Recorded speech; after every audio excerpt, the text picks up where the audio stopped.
But go ahead. And if you guys have any questions, post in the comments. And then she can answer any questions at the end too. Okay. Okay. Hey guys. So she gave me a little bit of it there. I'm really grateful that Cozy ended up being my coach's upline because obviously she's awesome. You all know that, or you're about to know it if you just joined the team. Um, yeah, so I joined as a coach 3 years ago, and I was that person who was in love with Beachbody program since 2010, but just couldn't get over that hump. Like, oh, that could be me being a coach. Like you'd see the little tags after the workouts, and it would say, "Oh, be a coach." I'm like, oh, yeah, whatever that means.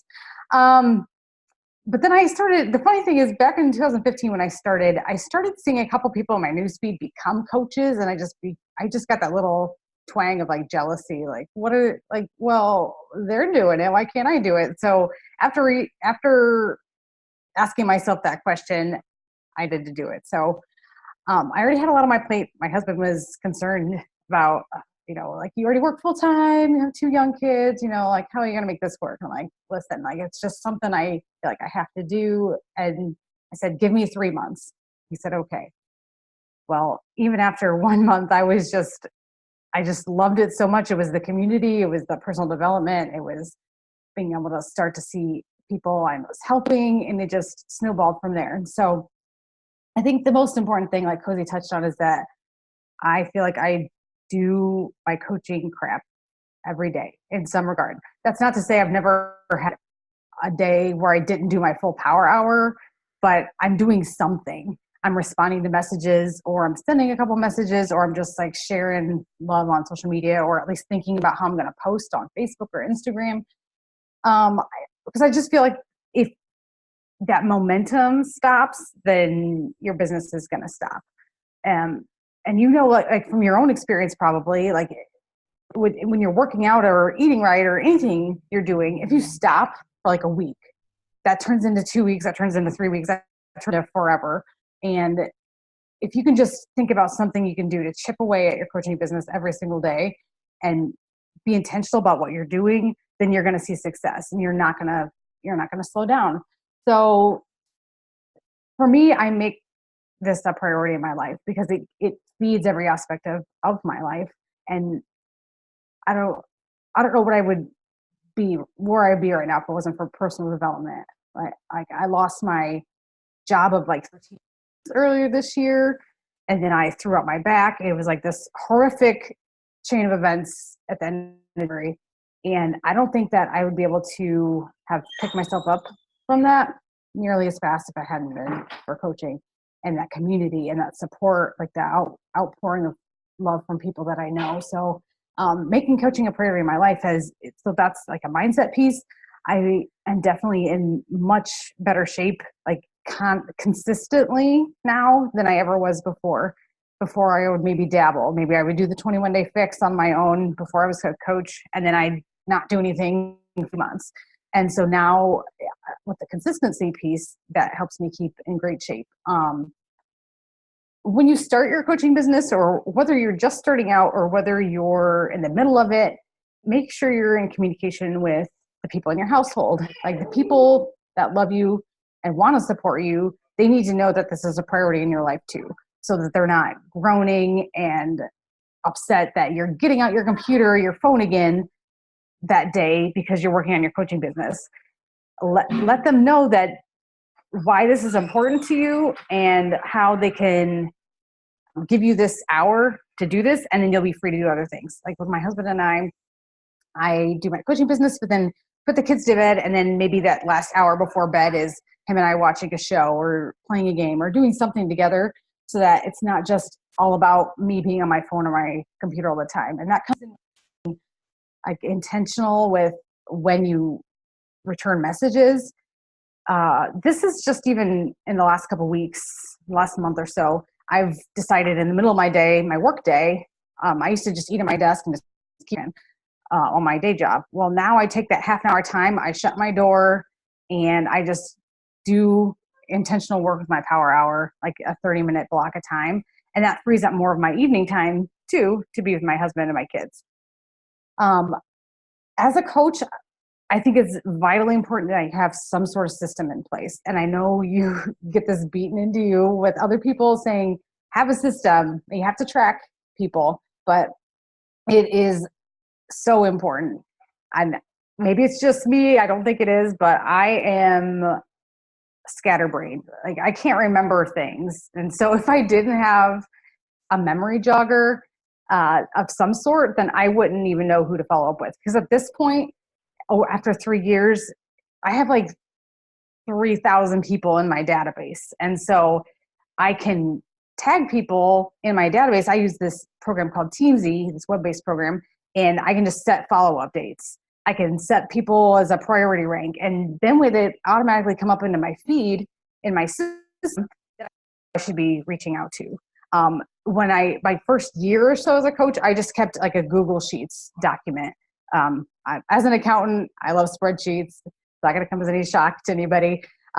So I would keep it in a spreadsheet and I would sort the spreadsheet. And then I just got to have so many people that I needed a better system. So it's not to say you have to have some sort of elaborate online triggering system, but especially when you're just starting out, even just a notebook with columns where you can put a column, the first column could list the people that you're talking to, second column could be your follow-up date, and your last column can be like notes about that person. And so use whatever works for you, but use something.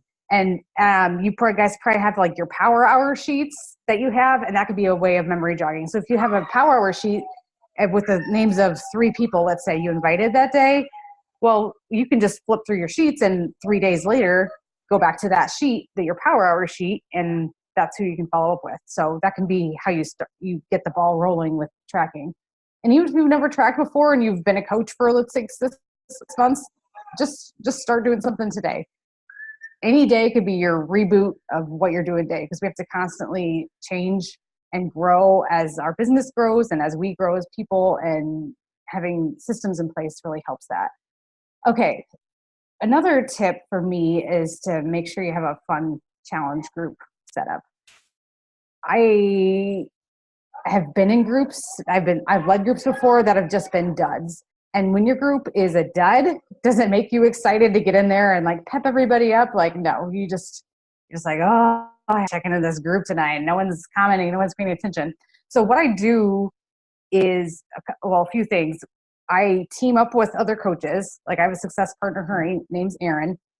And we run our groups together, and then she's got a couple coaches and I got a couple coaches, and we're just running this group together. So there's always energy. And then we have like 80 or so people in there. Not that every person in that group is active, but at least if you have 80 people, there's at least like 15 people a day who are checking in and commenting on each other's stuff.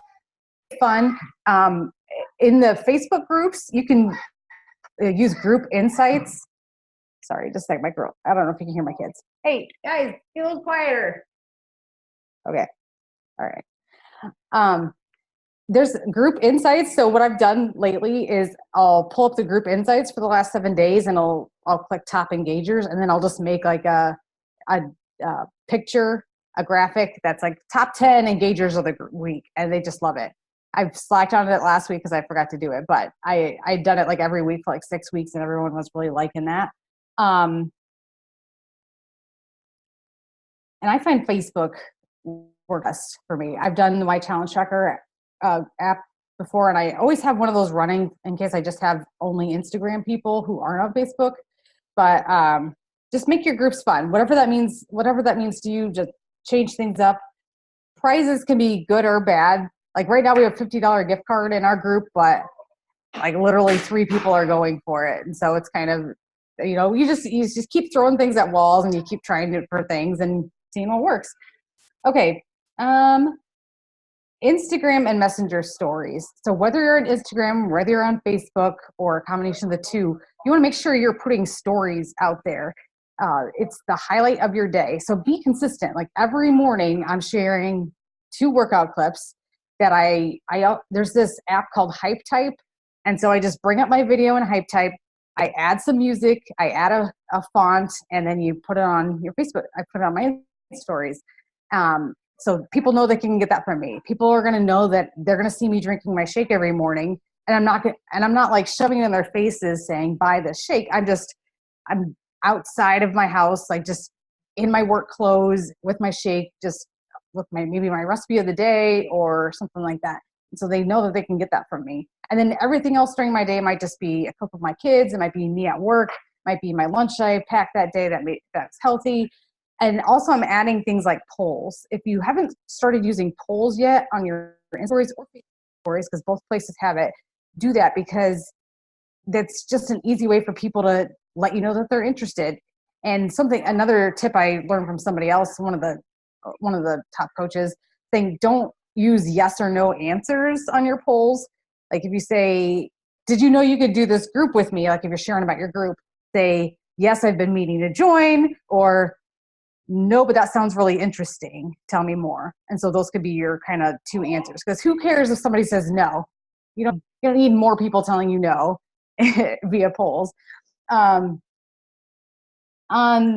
days that you want to see people, if you have an important call to action post, make sure you're doing some sort of engagement post early in the day.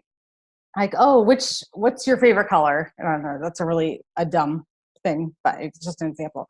So just do something engagement wise, engage with that post. Like if people are commenting with their answers, comment back to them. But then that night, really have a great call to action post. And still, guys, I'm 3 years in, I still get some crickets on my call to action post. All right. Like it happens to every one of us. And so my engagement post in the morning might be going like bananas, like 80 people are telling me their favorite color. Then I just talk genuinely about my coaching business or my challenge group. And then I might get like 5 to 10 likes, maybe, so don't be afraid of that, because I was just stopped at the grocery store 2 weeks ago by a gal who I hadn't talked to since high school, but we're friends on Facebook. And she's like, oh yeah, it's good to see you. She's like, oh, I've been watching like your workout videos. I'm like, well, girl, you never liked or commented or anything with that. So thank you for watching. But that just shows that people are watching you, even if they're just lurking in the shadows. So the overall takeaway from that is just be consistent and make sure if you're not posting on social media at all, how's anyone going to know what's up in your life? And so you just got to do it. And at least we're away from the days where we were being told to post like 5 times a day on Facebook. Like, thank God that's over, because that was crazy trying to come up with enough content for that. So like 2 posts a day on Facebook, like maybe 1 Instagram post, and then like 5 to 10 Instagram stories. And Messenger has the stories too, so add them over there as well. Okay, I'll just gonna walk you through like a normal day for me to see if that helps anybody. So I wake up at like 4:30 in the morning, and I read scripture and I journal and I write down my goals. I write down my affirmations, and then I do my workout, and then I shower. And then after the shower and I'm starting to eat my breakfast or I'm getting ready, like I'm plugging into some sort of coach training usually. Like if I save videos from Facebook that is on the Beachbody Champions page, I'll save those. That way I can just listen to them while I'm still connected to internet at home and not having to use my data. And so I'm constantly, whenever I'm getting ready, I'm listening to some sort of training. And then on my way to work, I drive like 45 minutes to work. I'm listening to a podcast. I'm listening to the National Wake Up Call, that podcast. I'm listening to an audiobook. Right now I'm listening to You Are a Badass. I just got done with Get Over Your Damn Self, which I can't highly recommend more. That book really has some great, confident, strong language in it. Like strong as in not like swearing strong, but strong as like confident language. Okay, sorry, I'm going on for, this has only been 20 minutes. I'm not doing too bad. Okay. And you need to build an email list. As you're talking to people and you're asking them about their goals, for their email address. I've never had one person ask me like, what do you need my email address for? No, it's like like how you go to Bath and Body Works and they're always asking you for your email address, or you're going to Maurice's and they're asking you for your email address. You just give it. It's just somebody's asking you, give it. So when you're talking to people, just say, hey, can I get your email address? And hey, what kind of goals are you working on? And then to save all those email addresses, I recommend something like I use MailChimp because it's a free email service. I know Cozy's got an email service that she loves too.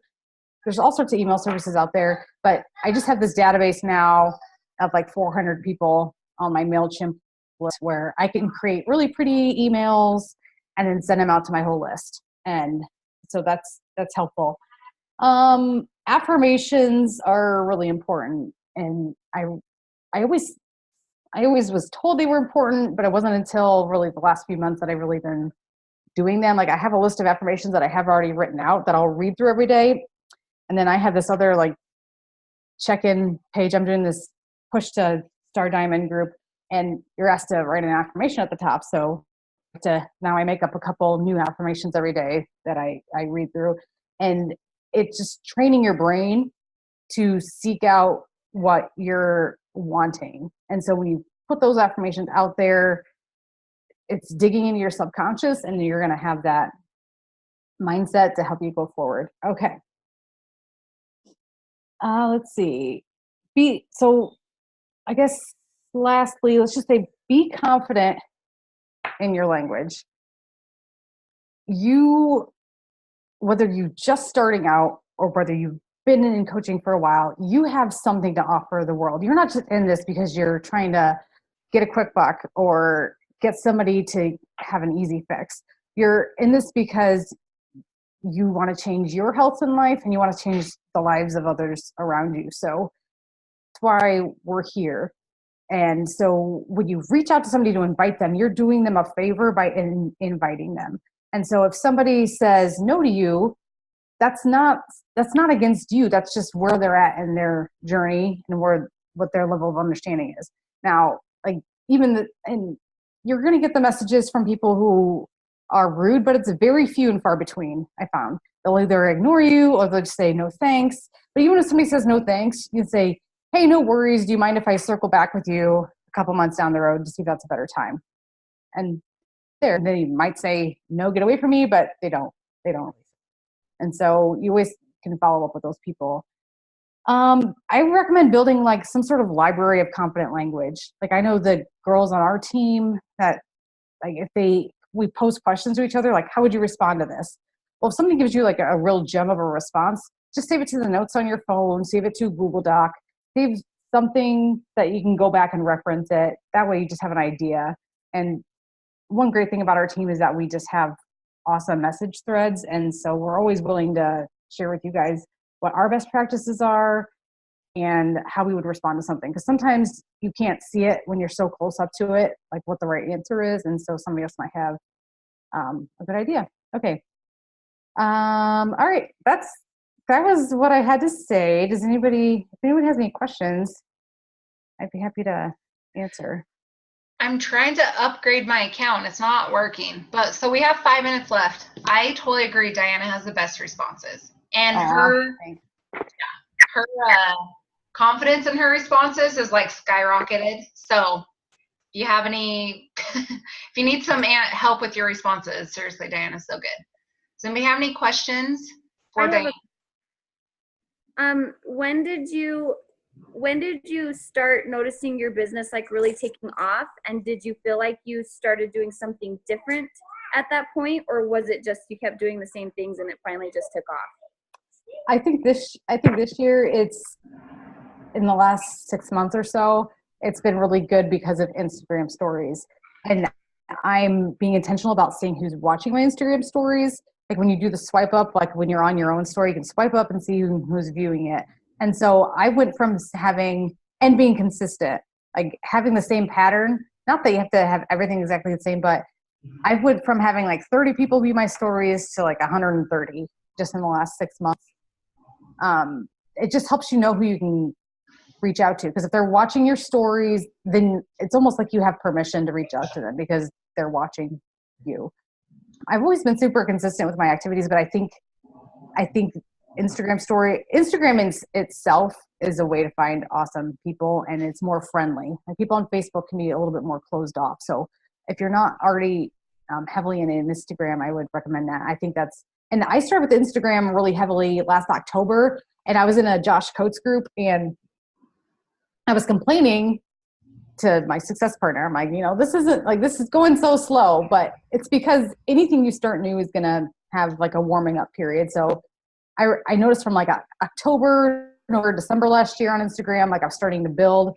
And then now it's really flowing where I have a good amount of followers and just people watching my stuff. So I think that's been really helpful. Thanks for the question.